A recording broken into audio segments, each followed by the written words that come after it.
Comienza el Catecismo de la Iglesia Católica. Un programa dirigido por el Padre Luis Fernando de Prada.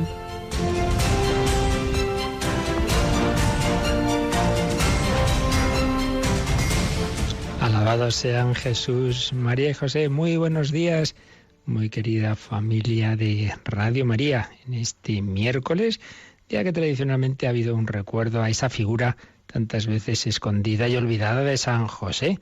Si el viernes estamos llamados a pensar en la pasión de Cristo, el sábado en la Virgen María, el jueves en la Eucaristía, bueno, pues vamos a por lo menos acordarnos un día un poquito más de San José, al que antes oíamos una oración a San José, del que nos han hablado especialmente los papas desde hace un siglo, como León XIII, como Juan XXIII, como Juan Pablo II, con aquella exhortación, como Benedicto XVI, que llevaba su nombre personal, Joseph Ratzinger, llevaba y lleva, y como el Papa Francisco, que tiene mucha devoción. San José, te pedimos que nos ayudes a conocer a Jesús, este Jesucristo del que nos está hablando el Catecismo en toda esta etapa. Y un San José que vio esa misericordia hecha carne en el Señor. Tenemos con nosotros a Cristina Rubio. Buenos días, Cristina. Muy buenos días, padre. Bueno, nos quedan muy poquitos días para aprovechar del año de la misericordia. Sí, la verdad es que ahora hay que ver todo lo que ha sido este año, ¿no? Y todas las cosas que hemos aprendido. Y el domingo, pues lo clausuramos, pero como han dicho muchos obispos, lo clausuramos, pero eso no significa que la misericordia se termine, ¿verdad, padre? La misericordia de Dios es eterna. Y por nuestra parte ha sido una invitación, esto es lo que pasa con estos eventos extraordinarios en la Iglesia, no es que luego se acaben, sino se nos ha recordado extraordinariamente lo que hay que vivir ordinariamente. ¿Y qué es lo que hay que vivir? Esa confianza en el amor misericordioso del Señor y esa misericordia que hemos recibido, darla en caridad, en obras de misericordia espirituales y corporales. En este mes de noviembre estamos recordando especialmente esas dos obras de misericordia, una enterrar a los muertos y hacerlo con esa dignidad de que nos hablaba esa declaración reciente de la Congregación para la Doctrina de la Fe, y rezar por los difuntos, rezar por vivos y difuntos, y particularmente en este mes nos acordamos de los difuntos, de la esperanza y de la vida eterna. Por cierto, acabaremos también el día a las 11 de la noche en otro programa de un servidor con Paloma Niño, El hombre de hoy y Dios, y creo que con unos ejemplos históricos que siempre hacen pensar, dos grandes catástrofes, la del Titanic y la de aquel avión con aquellos jugadores de rugby que cayó en los Andes, murieron muchos, pero otros sobrevivieron ahí durante meses luchando, y hay muchas enseñanzas y de trasfondo sobre lo que ahí se vivió en ambos accidentes, de los que esta noche hablaremos. La esperanza, peregrinos hacia la vida eterna. Pero no podemos estar dormidos. Recordemos lo que dice el Evangelio de hoy, otra parábola, ese señor que va repartiendo una serie de onzas, semejante a la parábola de los talentos, a sus siervos y les dice: negociad mientras vuelvo. Pues también el Señor nos ha dado una serie de talentos, de cualidades, de bienes espirituales, materiales. Bueno, pues tenemos este día 16 de noviembre para que fructifiquen. ¿Qué vamos a hacer hoy? Vamos a dejar el mundo mejor de como lo encontramos, vamos a sembrar más paz, más alegría, vamos a unir a los demás, vamos a perdonar, pedir perdón, vamos a hacer todo el bien posible, vamos a dar testimonio de Cristo. Bueno, pues cada uno que se lo pida al Señor en esta mañana. Vamos a ponernos a sus pies, vamos a aprender de su doctrina, pero primero de los testigos, como el que ayer comenzábamos a hablar, este hombre chino que se convirtió, que entró en la Iglesia Católica. Seguimos hablando de él en esta sección.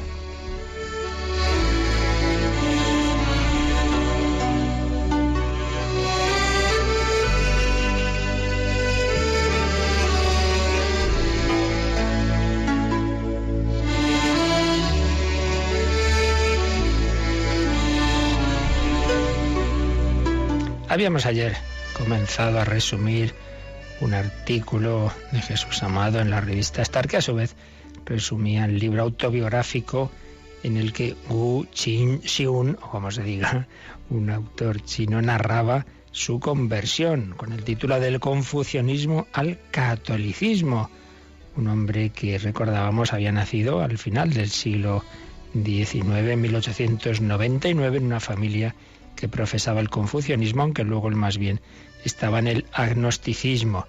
Una vida que en un momento dado se le hace vacía, en la que ve que su familia, en concreto su niña pequeña, pues no es feliz, ve que en esa casa no hay alegría, pero que se acerca a la fe, y en ese acercamiento, aparte del testimonio de una familia en las que veía un gran fervor en la Iglesia Católica, es decisiva la Virgen María y Santa Teresita del Niño Jesús. Qué cosas. Esta monjita que muere con 24 años sin salir de su Carmelo, pues cuánto bien ha hecho a través de simplemente contar las experiencias de su vida en La historia de un alma, el libro, por cierto, que todo el mundo debería haber leído. Esa autobiografía sencilla, que no hay que menospreciar porque tenga un lenguaje pues de una niña, de una jovencita francesa de finales del 19, no es nuestro San Juan de la Cruz, desde luego, pero el fondo es extraordinario. Historia de un alma. Pues bien, seguimos leyendo este artículo. Siguiendo a Santa Teresa de Lisieux, el doctor John ya se había bautizado y se puso ese nombre cristiano, Juan, John en inglés. El doctor John Woo profesó públicamente su fe y ejerció un fuerte influjo, no solo en el círculo de sus parientes y amistades, no solo en ese círculo, sino también en intelectuales y políticos ávidos de certezas y de perfección moral. Escribió en una revista un ensayo sobre las aportaciones de Santa Teresita, al que denominó a ese ensayo La ciencia del amor. También su esposa se convirtió, lo cual vino favorecido por un hecho singular. La hija pequeña se puso muy enferma al contraer una fuerte neumonía. La madre, desesperada, cogió a la pequeña en sus brazos y rezó intensamente ante una imagen de Santa Teresita, pidiendo la recuperación de su hija. Al cabo de tan solo unas horas había desaparecido la enfermedad. De esa manera, tanto la esposa como sus 13 hijos fueron recibidos en la Iglesia Católica. Y si ayer leíamos un párrafo del diario de este hombre cuando se puso muy triste al leer lo que su hija pequeña había escrito sobre la tristeza que vivía en su casa, pero luego, en cambio, cuando unos años después ya son católicos, escribía: hace unos días recibí una carta cariñosísima de mi hija Inés en la que me decía: no puedo imaginarme un padre mejor en todo el mundo. Me extrañaría que recordase lo que había escrito antes de mí en su diario. No sin razón he escrito: recientemente, con Cristo el hogar es el preludio del cielo, sin Cristo es el preludio del infierno. Fijaos cómo este hombre pues cambia de perspectivas. Sin Cristo el hogar, la familia, es preludio del infierno. Con Cristo es preludio del cielo.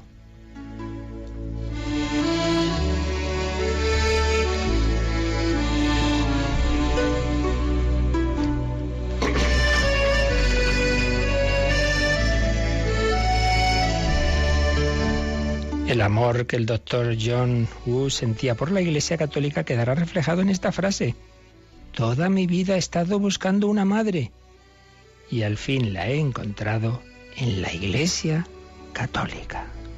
Encontró una madre en la Iglesia Católica y empezó a escribir libros apologéticos, hablando de la fe, hablando de la Iglesia. Bueno, llegan los horrores de la Segunda Guerra Mundial.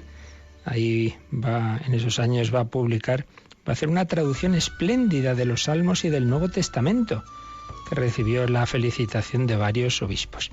Y acabada la guerra, el gobierno de la nación lo designó por unanimidad ministro de China ante la Santa Sede. El doctor John Woo hizo públicas en el diario de Shanghái unas declaraciones en las que revelaba su íntima convicción, fruto de experiencias personales, de que la satisfacción de la vida humana va en proporción directa de la unión divina. Sin la unión con Dios, la vida es un abismo donde se encharcan las aguas estancadas, generadoras de todos los sufrimientos. Por el contrario, con la unión divina, la vida se convierte en una fuente de donde brotan las ondas cristalinas de verdaderos goces. Fijaos, la vida humana hecha para unirnos con Dios, en esa perspectiva, una satisfacción de la vida en proporción a esa unión divina. Y en cambio, separados de Dios, la vida se convierte en un abismo donde se encharcan las aguas estancadas que generan todos los sufrimientos. Bueno, pues presentó las credenciales ante el Papa, entonces reinante, Pío XII. Lo hicieron el domingo 16 de febrero de 1947 con un emocionado discurso donde el recién estrenado diplomático chino, delegado de un gobierno no cristiano, se vio obligado a moderar sus sentimientos. Claro, y no hablaba a título personal, sino como representante de China, pero aún así hizo un discurso de una gran sintonía con la Iglesia, con el Papa, que también emocionado, Pío XII, respondió destacando la significación de la decisión del presidente entonces de la República China de conferir a este doctor el cargo de ministro ante la Santa Sede.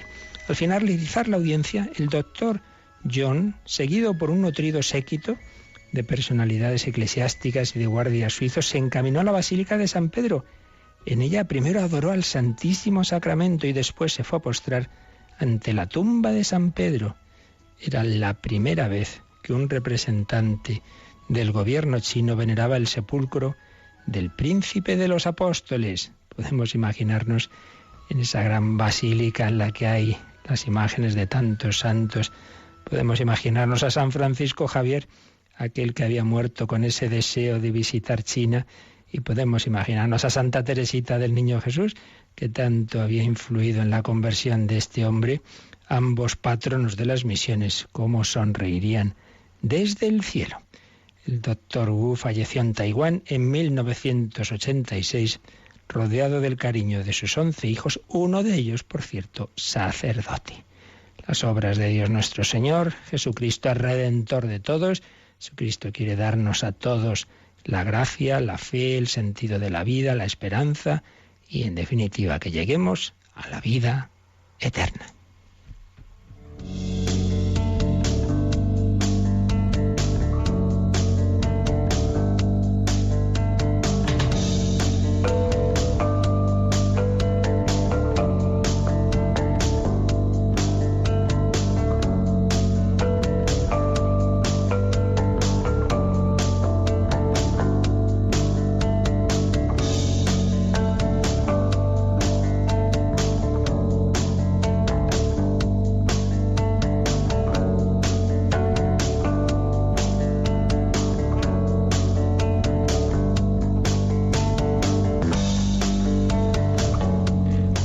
Bueno, Cristina, seguro que Santa Teresita se puso muy contenta. Tú has leído su Historia de un alma, ¿verdad?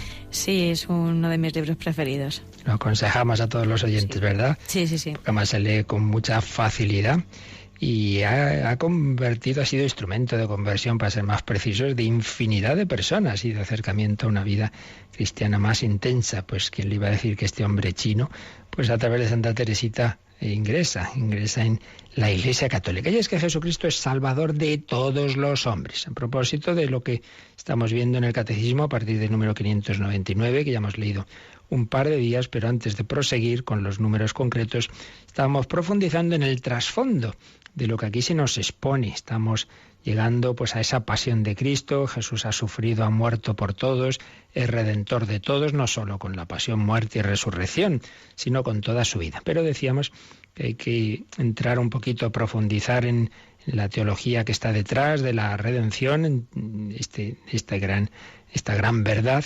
porque es algo que siempre se ha negado a lo largo de la historia desde unos extremos u otros, y hoy día, desde luego, de una manera muy fuerte, ya no solo desde fuera de la Iglesia, sino lamentablemente, pues a veces con enfoques muy deficientes que no recogen los datos del Nuevo Testamento, que no recogen la tradición de la Iglesia. Y decíamos, y esto creo que es muy importante, y por eso lo vamos a repetir, porque aquí queremos irnos formando todos y que se nos queden las cosas.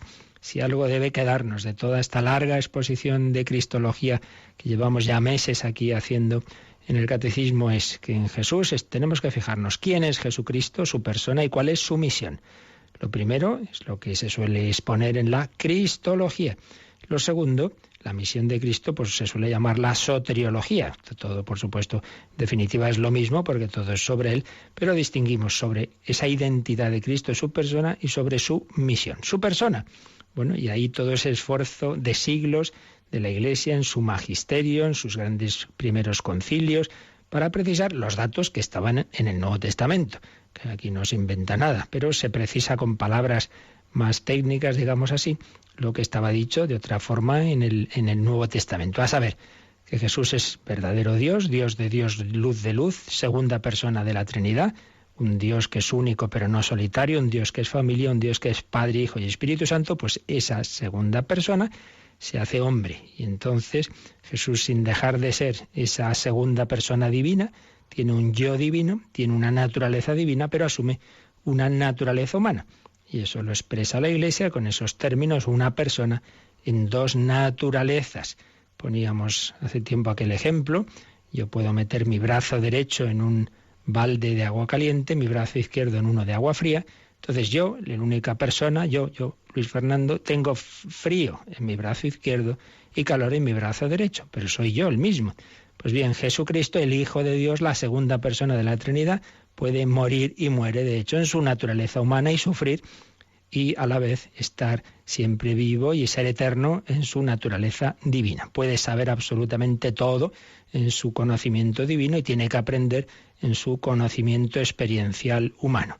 Tiene una voluntad divina igual a la del Padre y del Espíritu Santo y una voluntad humana a la que le cuesta en un momento dado la pasión: Padre, no se haga mi voluntad sino la tuya, si es posible, pase de mí este cáliz, etc. Jesucristo, una persona en dos naturalezas, concebido por obra y gracia del Espíritu Santo, de manera virginal en el seno de María. Cristología. Y bien, esta persona, este Hijo de Dios hecho hombre, ¿a qué ha venido? A redimirnos del pecado, a salvarnos a todos, a poder obtener no una mera amnistía general, bueno, Dios perdona y aquí no ha pasado nada, sino que uno de nosotros, uno de nuestra humanidad, y por ello se ha encarnado en el seno de María, entra en esas genealogías que cuentan San Mateo y San Lucas al principio de sus evangelios, entra en nuestra historia humana para desde dentro redimirnos del pecado y sus consecuencias. La muerte y todo lo que ha introducido en la historia de la humanidad, pues bien, todo ha sido consecuencia del pecado original y de todos los demás pecados, un río de pecado, pero que va a desembocar en un océano de misericordia, porque uno de nosotros, un hombre, el hombre Cristo Jesús, pero que tiene sus acciones un valor infinito porque son acciones de una persona divina, esa persona divina, ese Hijo de Dios, va a realizar humanamente obras, una vida en definitiva, de amor y de obediencia al Padre, de amor al Padre y a los hombres, que van a reparar ese sí constante, ese sí sostenido de Cristo hasta la cruz, hasta el final. Padre, ya todo está consumado, he cumplido tu obra. Ese sí sostenido de Cristo va a reparar todos nuestros noes. Y decíamos que esto está ahí, en toda la Escritura está clarísimo, no solo en el Nuevo Testamento, ya en el Antiguo, sobre todo en los cánticos del siervo de Yahvé, como ese Jesús que carga con las consecuencias de nuestros pecados es nuestro Redentor. Pero decíamos que la afirmación de las verdades de la cristología y de la soteriología van unidas. Es decir, si creemos realmente que Jesús es Dios y hombre, pues entonces también vemos que esa salvación que nos trae es una salvación, en primer lugar, interior, perdona nuestros pecados, que se prolonga en la eternidad, nos quiere salvar, quiere darnos una vida eterna. Pero también esto tiene consecuencias humanas, digámoslo así, en la vida temporal y en la vida social. Uno cambia su corazón y eso implica que mejora su relación con los demás, mejora la vida familiar, como testimonio que acabamos de escuchar, mejora la vida social, lo de Zaqueo. Se encuentra con Cristo y entonces daré la mitad de mis bienes a los pobres y si alguno le he defraudado, le devolveré 4 veces más. Cristo cambia el corazón y eso implica una mejora en la vida social, no faltaría más. Dimensiones divinas y eternas, dimensiones humanas y sociales. Pero todo en esa armonía. con quién es Cristo, Dios y hombre verdadero. Pues bien, decíamos que el peligro siempre es que nos quedamos solo con alguno de los extremos de los misterios. Jesús es Dios y hombre. Bueno, pues yo me fijo mucho en que es Dios y me olvido de que es hombre. Esto ha pasado más bien en otros tiempos, entonces se olvidaba esas dimensiones humanas de Jesús, que realmente pues tenía que aprender, que le costaba pues eso, el sufrimiento, etcétera. Pero más bien en nuestra época es al revés. Acentuamos mucho que es hombre y nos olvidamos de que es Dios. Entonces parece que él no sabía nada, no sabía ni quién era, ni qué es lo que le iba a pasar. Y entonces ese error, esos errores en quién es Cristo repercuten también en cómo entendemos su obra redentora. Entonces, ¿a qué ha venido Jesús? Bueno, eso de salvarnos de los pecados y de la vida eterna, no. Lo que ha venido es a enseñarnos una vida, a construir el reino en esta tierra, entonces a ser solidarios y a que no haya pobres en este mundo. Entonces se reduce la salvación a un aspecto verdadero de cómo tenemos siempre que trabajar por elevar las condiciones humanas de las personas, pero olvidándonos de la raíz de todo, que Jesús ha venido en primer lugar a obtenernos ese perdón de los pecados, a ese cambio de corazón y a darnos el acceso a la vida eterna, la salvación. Si nos olvidamos de que es Dios, pues también reducimos la salvación simplemente a unos aspectos humanos, pues bueno, cosas buenas, pero como podría hacerlas y las hacen pues cualquier ONG. Si nos olvidamos de que es hombre, entonces lo contrario, podemos hablar quizá mucho de la vida eterna y de la gracia, pero que esto tiene que tener unas consecuencias también aquí, en esta vida, una felicidad que Cristo nos da ya aquí y unas implicaciones también sociales. Todo hay que unirlo, no podemos quedarnos con un extremo. Jesús es Dios y hombre, Jesús es hombre y Dios. La salvación es eterna, pero empieza en esta vida. La salvación tiene una dimensión personal, interior, íntima, pero que debe repercutir a un nivel social, todo unido. Y esta salvación de Cristo, que es Dios y hombre, es la salvación que trae a todos los hombres. Y claro, aquí es donde tocamos ese punto que en otras ocasiones ha salido y volverá a salir, pero que es tan importante que vamos a insistir en él. Y es que estamos en un ambiente relativista. El ambiente relativista, pues bueno, ¿qué más da una religión que otra? Bueno, en todo caso, quizá pues una un poquito más tales cualidades, tales otras, pero hombre, eso de decir que Jesús es el único Salvador, bueno, es uno muy bueno, pero puede haber otros. Por eso, en este punto de la salvación que estamos aquí exponiendo según el Catecismo, vamos a repasar, a recordar lo que dice ese documento reciente de la Conferencia Episcopal Española, que fue presentado en estos micrófonos, en primer lugar por unos programas de Sexto Continente de Monseñor Munilla, pero luego después por don Demetrio Fernández, obispo de Córdoba, y don José Rico Pavés, obispo auxiliar de Getafe. El documento Jesucristo, Salvador del hombre y esperanza del mundo. Ayer ya lo citábamos, una instrucción pastoral que se aprobó por la Asamblea Plenaria de la Conferencia Episcopal Española el 21 de abril de 2016, aunque se hizo público unos meses después. Bien, pues en el tercer capítulo se titula Jesucristo, Salvador universal, y comienza con una cita de San Pedro en los Hechos de los Apóstoles, que dice así: no se nos ha dado otro nombre bajo el cielo en el que podamos salvarnos. No se nos ha dado otro nombre. Y dice el número 25 de este documento: en un mundo globalizado, caracterizado en lo religioso por un pluralismo, de hecho, muchas religiones y distintos enfoques, no pocos se preguntan si la Iglesia debe seguir manteniendo el mismo discurso que Pedro sostuvo en los orígenes. No hay salvación en ningún otro, pues bajo el cielo no se ha dado a los hombres otro nombre por el que debamos salvarnos. Hechos 4:12. La dictadura del relativismo ha dañado no solo la conciencia religiosa de muchos cristianos, que consideran arrogante y excluyente presentar a Jesucristo como el único Salvador.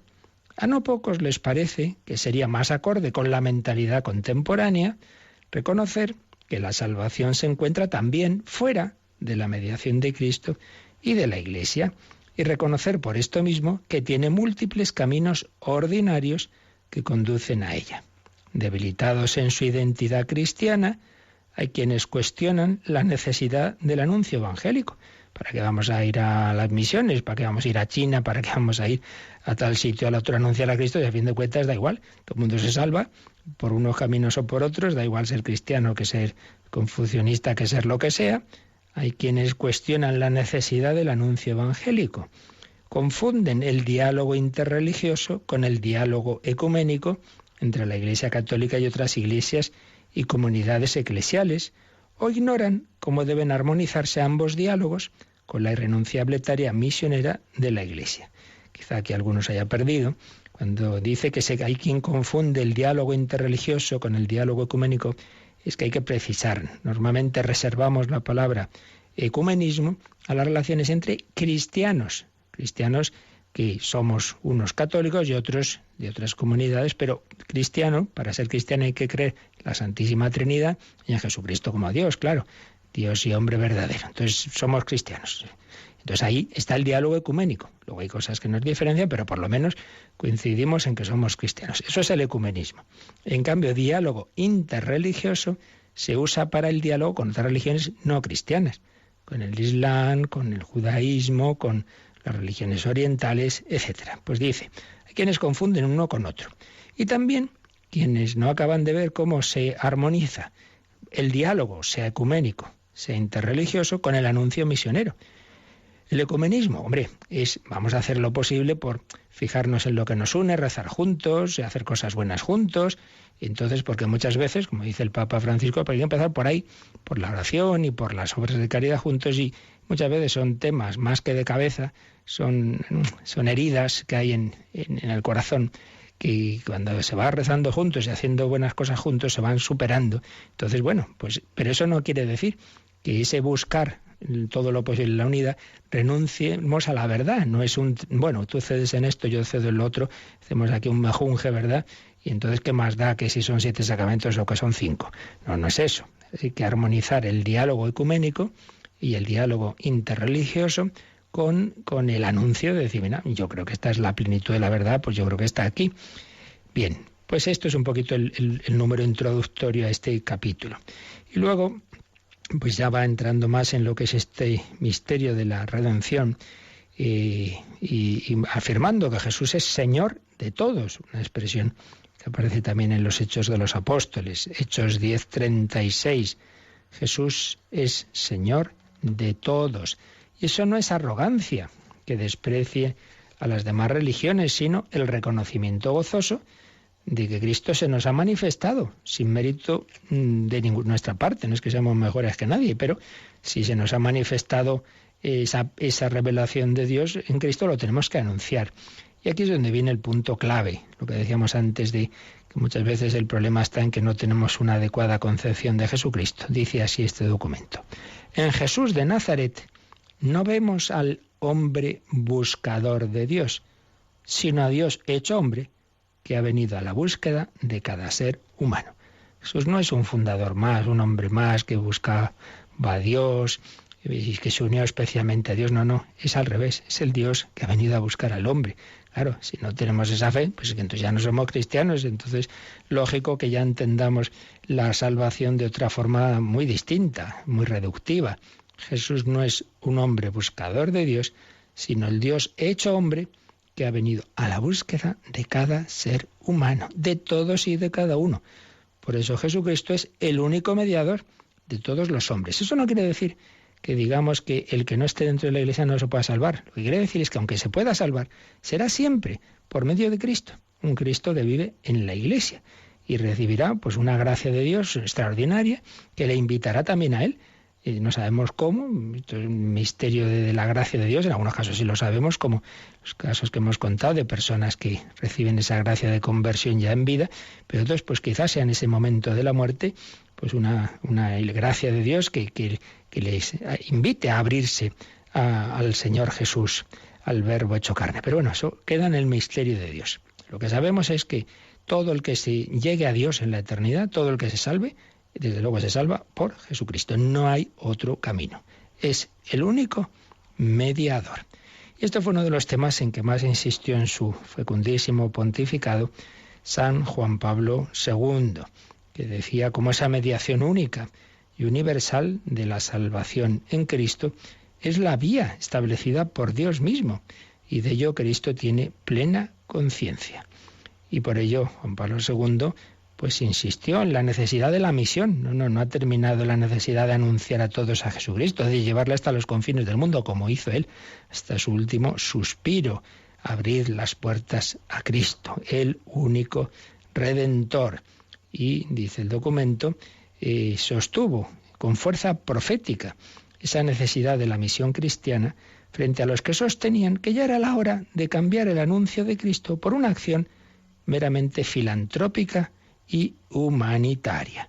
Esta acción, siempre acompañará al anuncio, pero no lo sustituye. Claro, todo misionero, y siempre la defiende la Iglesia, ha incluido hacer todo el bien posible en el ámbito humano. Si no, pregunten a los que trabajan en las Cáritas, etcétera. No faltaría más, pero eso no sustituye el anuncio explícito de Jesucristo. El Santo Papa recordaba que la misión universal de la Iglesia nace de la fe en Jesucristo como mediador universal, una universalidad de la salvación afirmada por todo el Nuevo Testamento y recapitulada en unas palabras de San Pablo a Timoteo. 1 Timoteo 2, del 5 a 7, dice así: porque hay un solo Dios y un solo mediador entre Dios y los hombres, Cristo Jesús, hombre también, que se entregó a sí mismo como rescate por todos. Y en la exhortación Evangelii Gaudium del Papa Francisco, en un lenguaje más existencial, dice unas palabras muy bonitas que vamos a leer y las meditamos luego en un momento de oración con cántico.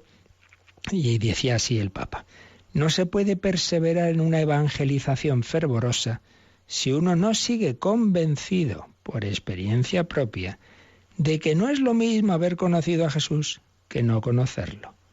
No es lo mismo caminar con Él que caminar a tientas. No es lo mismo poder escucharlo que ignorar su palabra. No es lo mismo poder contemplarlo, adorarlo, descansar en Él, que no poder hacerlo. No es lo mismo tratar de construir el mundo con su Evangelio que hacerlo solo con la propia razón. Sabemos bien que la vida con Él se vuelve mucho más plena y que con Él es más fácil encontrarle un sentido a todo. Por eso evangelizamos. Pues muy bellas palabras en ese nivel de darnos cuenta de cómo la salvación implica una vida humana mucho más plena, mucho más feliz, y claro, el que tiene esa experiencia se lo cuenta a los demás. El que no, pues claro, ya para qué tengo yo que decir nada a nadie. Si da igual ser cristiano que no, pues no da igual, ya se ve que no tienes esa vida cristiana profunda, que no has tenido esa experiencia de lo que es vivir con Jesús. Pues vamos a pedirle al Señor que nos dé esa gracia, que nos demos cuenta de que es el Salvador de todos, que Él viene, que Él vino, que viene, que vendrá. Él vendrá y te salvará. Jesús nuestro Salvador, Jesús nuestro Redentor. Dile a quien sufre en su soledad, no debes temer, pues el Señor tu Dios poderoso, cuando invoques su nombre, Él te salvará.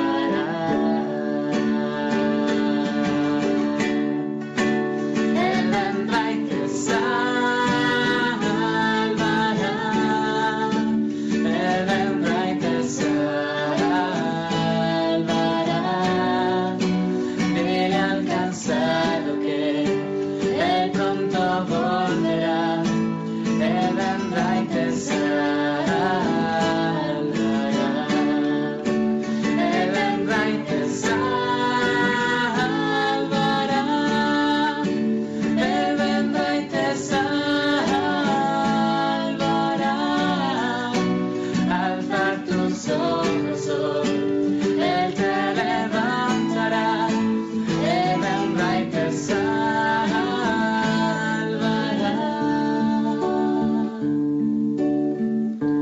Dile a quien tiene herido el corazón, no pierdas la fe, pues el Señor tu Dios con su gran amor su nombre.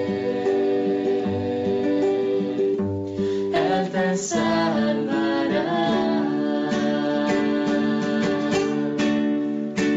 Él vendrá y te salvará. Él vendrá y te salvará. Ven el cansado que Él pronto volverá. Él vendrá y te salvará. Él vendrá y te salvará. Él vendrá y te salvará.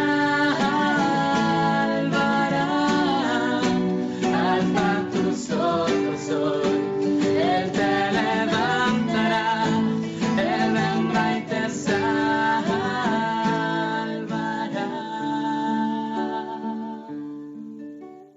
El Catecismo de la Iglesia Católica en Radio María. Él vendrá, Él viene a salvarnos, como a Zaqueo, como a la samaritana, a cada uno de nosotros.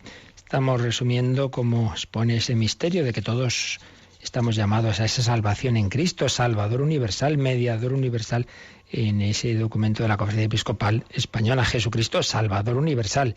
No podemos exponerlo todo, podéis leerlo, ya os decía ayer que está en la página web de la Conferencia Episcopal, pero bueno, vamos a ver si nos da tiempo a resumir lo principal, estos números 25, 26 hemos visto.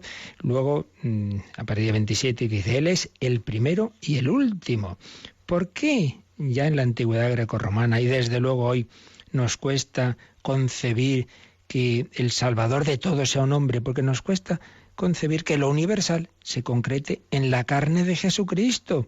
Claro, es el misterio de la encarnación. Es que sí, es un individuo particular, pero en ese individuo particular está el todo en el fragmento, Dios en el hombre, porque en él habita la plenitud de la divinidad corporalmente, dice San Pablo en Colosenses 2:9. La carne de Cristo es la carne del Hijo de Dios. Tocando ese cuerpo, esa humanidad, estamos tocando a Dios. El que me ha visto a mí ve al Padre. Por eso dice los obispos, hay una razón primordial y una razón de ultimidad en las que se fundan la primacía y mediación universal de Cristo. ¿Qué quiere decir? Razón primordial, porque Jesucristo, palabra de Dios encarnada, existía en el principio. El principio era el verbo estaba junto a Dios, el verbo era Dios y por medio de él se hizo todo y sin él no se ha hecho nada.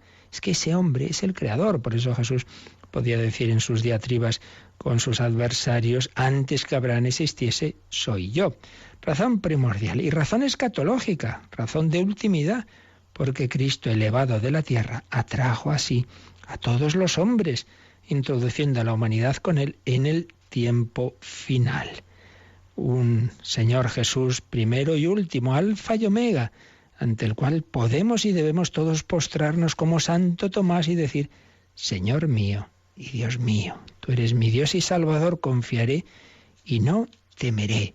Y todos los grandes conversos, los que se han encontrado con Cristo después de buscar la verdad por todos los lados, como San Agustín, pues han podido decir palabras como este obispo de Hipona.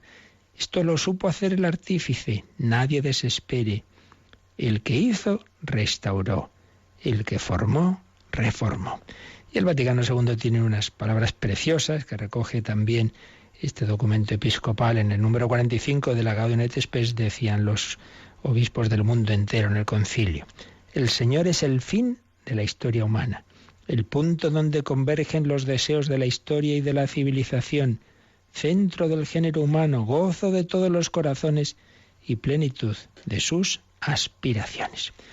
Y otro apartado de este documento, Jesucristo, Salvador del hombre y esperanza del mundo, se titula así: en Jesucristo, mediador universal, se ha manifestado la plenitud de la salvación. Y concreta, mediador único por su muerte y resurrección redentoras, que es la parte precisamente en la que estamos en el catecismo. La verdad sobre la persona de Cristo es inseparable de la verdad sobre su misión redentora, lo que hemos estado diciendo. Todos los que creen en él reciben por su nombre el perdón de los pecados, dice los Hechos de los Apóstoles 10:43.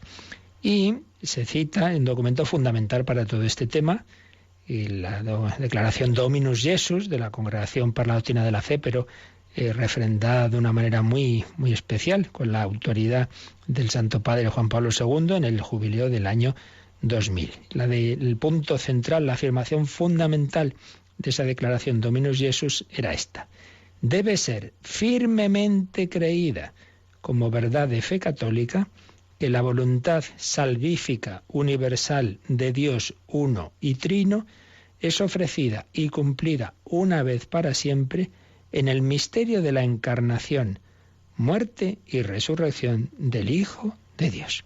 Esto no es una opinión, es una verdad de fe católica. Que Dios quiere salvarnos a todos, ¿cómo? Pues en ese misterio de la encarnación, muerte y resurrección del Hijo de Dios. Y sin embargo, sigue diciendo el documento de nuestros obispos, no faltan hoy día quienes consideran que la revelación de Jesucristo es incompleta e imperfecta, porque claro, se expresa en un lenguaje humano, el lenguaje humano siempre es limitado. Entonces, bueno, hay que complementarla con lo que podemos encontrar en otras religiones, porque ninguna religión, tampoco el cristianismo, puede expresar de modo completo el misterio de Dios. Todo muy bonito, porque pues es verdad, claro, Dios es infinito, como una religión va a agotar a Dios, claro. Todo esto es contrario a la fe en que Jesús es el Verbo, es la expresión perfecta del Padre, es el camino, la verdad y la vida. Es quien nos ha dado a conocer al Padre, es esa revelación plena y definitiva de Dios. Jesús muerto y resucitado es el Verbo de Dios encarnado. Si es que al final todo depende de si creemos o no que Jesús es el Hijo eterno de Dios, que es Dios de Dios y luz de luz. Claro, si no lo creemos, si volvemos al arrianismo del siglo IV, si volvemos al nestorianismo de separar en Jesús como si fuera una persona humana, pero bueno, una persona humana unida a Dios, pero bueno, que hay otros también unidos a Él. Una manera también en que algunos plantean estas cosas es un supuesto pluralismo asimétrico. ¿Qué quiere decir esto? Bueno, pues que las religiones se diferencian unas de otras por su capacidad distinta de respuesta al ofrecimiento universal e igualitario que Dios hace al hombre de su amor. Entonces, Dios ofrece a todos su amor y hay religiones que responden más, responden menos, pero bueno, que es una cuestión de gradación, de más o de menos, pero no de diferencia sustancial. Entonces, la divinidad de Jesucristo simplemente sería la plena realización humana de Jesús. En esa plenitud veríamos la expresión más acabada del receptor de la presencia de Dios. Bueno, esto al final es reducir a palabras la divinidad de Jesucristo. Aquí déjese tantas palabras si estamos negando que Jesús es Dios. Pero el afirmarlo, en cambio, es tomar en serio la encarnación que somete a la caducidad del tiempo la humanidad asumida por aquel que desde el principio es una sola cosa con el Padre. Es consustancial con el Padre, de la misma sustancia, de la misma naturaleza del Padre. La fe en la carne del Hijo de Dios, del Verbo de Dios, es inseparable de la fe en el misterio de la Santísima Trinidad. Pero con esas teorías se disuelve la historia de la salvación en una especie de historia de la recepción de la revelación de Dios por la humanidad en su conjunto. La historia de la revelación se convierte en una historia de la acogida por el hombre de una supuesta presencia de Dios universal que se daría por igual a todos los hombres de todos los tiempos y culturas y que cristalizaría de un modo asimétrico en las diversas religiones.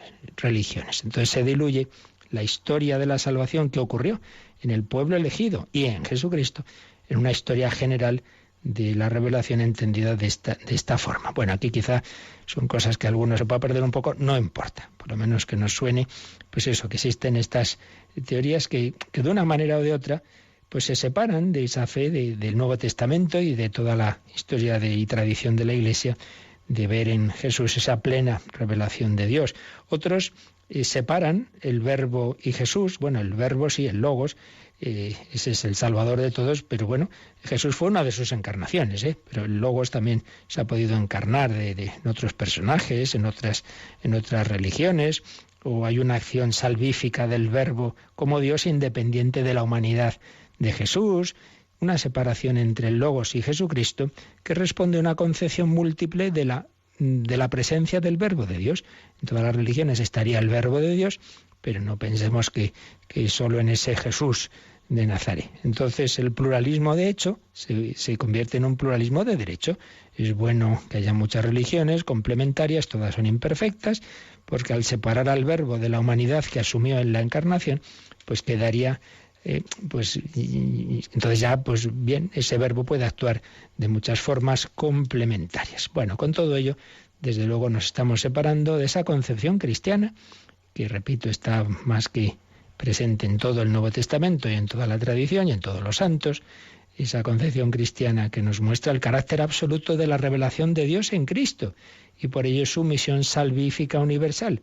Por supuesto, se relativiza la Iglesia, se relativiza su misión, entonces ¿para qué vamos ya a anunciar a Cristo si da igual en el fondo pues ir por ese camino o ir por otros? Bueno, así rápidamente hemos enunciado un poquito lo que podéis leer con más calma en ese documento Jesucristo Salvador Universal, pero que nos recuerda que de siempre, y desde luego hoy día, en el contexto relativista en el que estamos, cuesta aceptar que ese hombre Jesús, es verdadero Dios y es el único Salvador, lo cual, repito, no quiere decir que una persona de buena voluntad que no ha podido conocer suficientemente a Cristo o a la Iglesia no pueda recibir la gracia salvadora, pero la recibe de Cristo, no por otro lado, y recibe esa gracia por mediación de ese Cristo que vive en la Iglesia. Nadie se salva sin entrar en esa nave de la Iglesia, aunque no lo haga de una manera explícita, que puede ocurrir, y así serán tantos casos de personas que no han recibido ese anuncio, pero en cualquier caso es siempre el camino, la verdad y la vida, ese Jesús, Dios hecho hombre, por ti y por mí, Salvador universal. No hay otro camino. Un Jesús que ha vivido toda esa vida humana, el Verbo hecho carne, una vida humana, concebido virginalmente en el seno de María, unos misterios de la infancia, unos misterios de la vida oculta, de la vida pública, y luego la pasión, muerte, resurrección. Todo ello lo ha vivido en ese espíritu de reparar con su amor, con su sí, con su obediencia, todos nuestros noes, todos nuestros egoísmos. Y al ser una persona divina, toda esa vida humana tiene un valor infinito y por eso esa gracia nos llega a todos nosotros. Pero claro, luego hay que asumirla, luego hay que acogerla. Hoy anoche en el programa de nuestro amigo Luis Eduardo, Razones para Creer, pues el ejemplo que ponía el padre Ángel Castaño. Un náufrago está en el mar, está ahí pues que se va a ahogar, entonces le echamos un salvavidas y no lo coge. Dice, pero hombre, bueno, pues venga, me echo yo al agua y lo intento salvar. Y intento salvar y no se deja salvar, e incluso me puedo ahogar yo. Yo me ahogo intentando salvar, pero claro, si el otro no se deja, bueno, pues el Hijo de Dios se ha echado del cielo a la tierra, se ha ahogado, es decir, ha muerto, pero luego hace falta que uno acepte la salvación. No basta que Cristo quiera. Dios no nos quita la libertad de dejarse salvar. Hay un único Salvador, pero tenemos que dejarnos salvar. Sí, Jesús, creo en ti. Cúrame, perdóname, Jesús, Hijo de Dios, ten compasión de mí, que soy un pobre pecador. Pues vamos a decírselo, a pensarlo. Si alguno se nos ha medio dormido, vamos a poner una canción movidita de la Renovación Carismática que nos recuerda que Jesús es el único Salvador, Salvador de todos. Pero antes nos recuerdan cómo se pueden hacer las consultas y preguntas. Participa en el programa con tus preguntas y dudas. Llama al 91 153 8550. También puedes hacerlo escribiendo al mail catecismo@radiomaria.es. catecismo@radiomaria.es.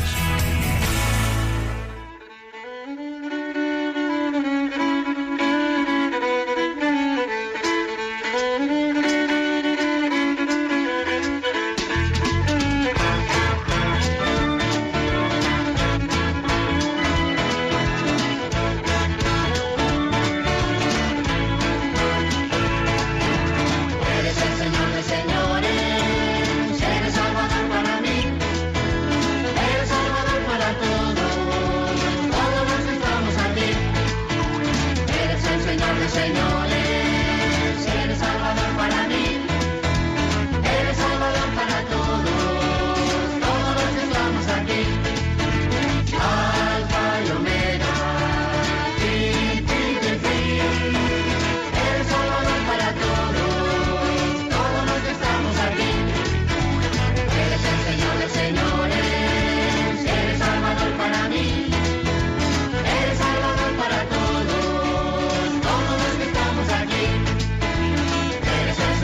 señores, eres Salvador para mí, eres Salvador para todos los que estamos aquí.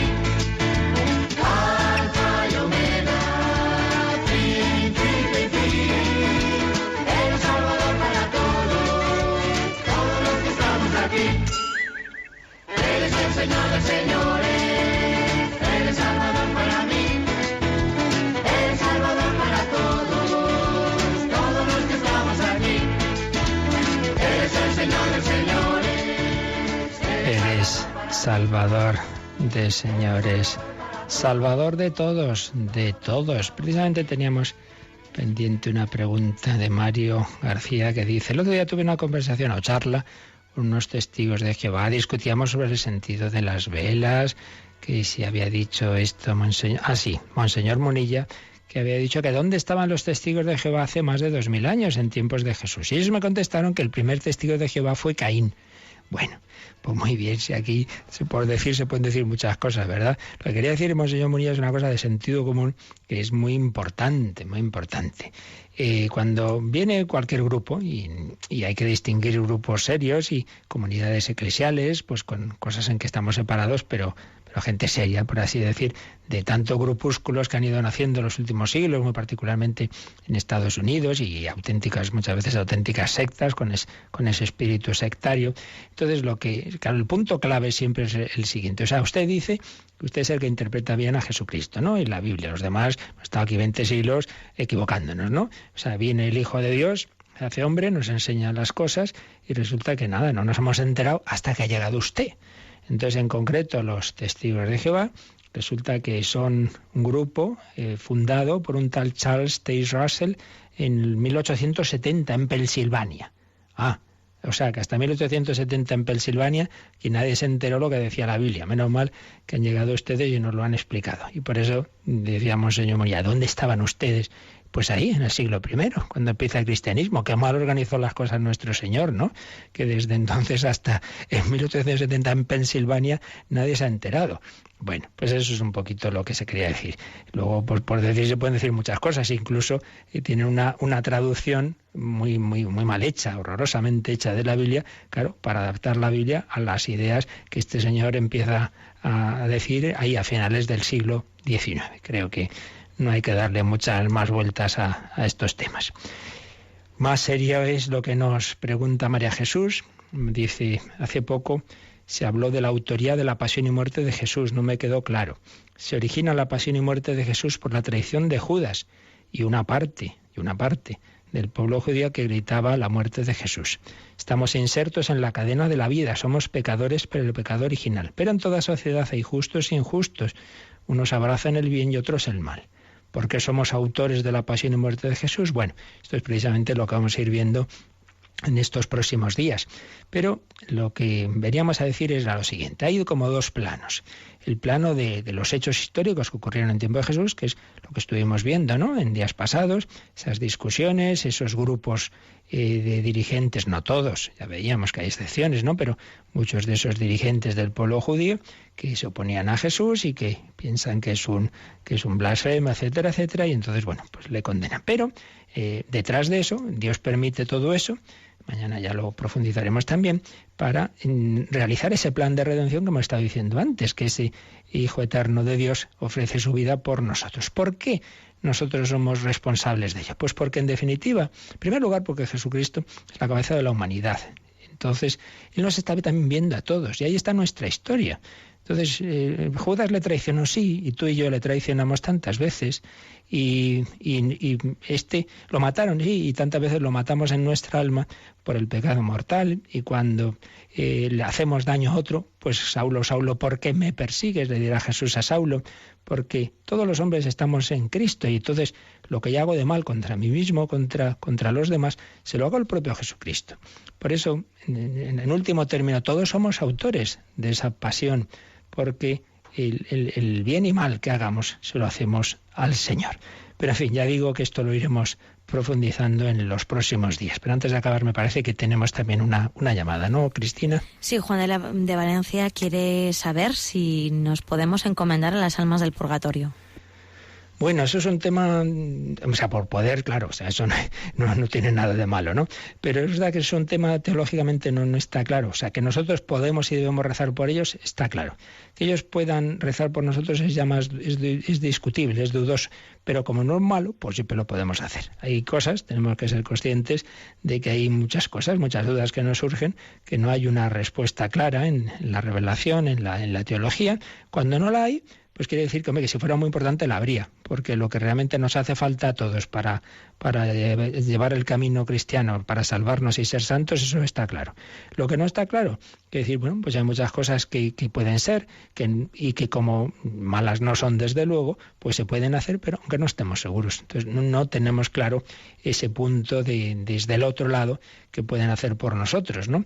Pero desde luego no hay ningún problema en que uno se encomiende siempre. Porque algo así, como aquí en esta vida podemos decir a otro, oye, reza por mí. Bueno, reza por mí esta persona en esta vida, porque no va a poder rezar por mí desde el purgatorio. Pero desde luego no está tan claro como el caso de los santos, porque ahí, claro, interceden ya en el cielo, en esa plenitud de la salvación, ahí sí que no hay ninguna duda. El tema de las almas del purgatorio, pues es un tema en que hay muchos aspectos que no son tan claros teológicamente, por lo menos yo no me lo sé. Si indago algo más, pues ya lo contaremos otro día. Muy bien, pues lo dejamos. Yo recuerdo que esta noche a las 11 vamos a hablar de la esperanza, de las esperanzas terrenas y de la esperanza escatológica, y creo que va a ser un programa bonito con una serie de testimonios y de recoger lo que ocurrieron esos dos accidentes tan trágicamente famosos, ¿no? El del Titanic y luego aquel avión de los Andes, y cómo ahí podemos ver unas parábolas también de las esperanzas inmanentes o trascendentes de la humanidad. A las 11 de la noche, las 10 en Canarias, en El Hombre de Dios, pues si empezábamos ahora a las 8, pues el servidor acabará también ahí de acompañaros en esta búsqueda de la verdad, de la esperanza, de la vida eterna. La bendición de Dios Todopoderoso, Padre, Hijo y Espíritu Santo, descienda sobre vosotros. Alabado sea Jesucristo.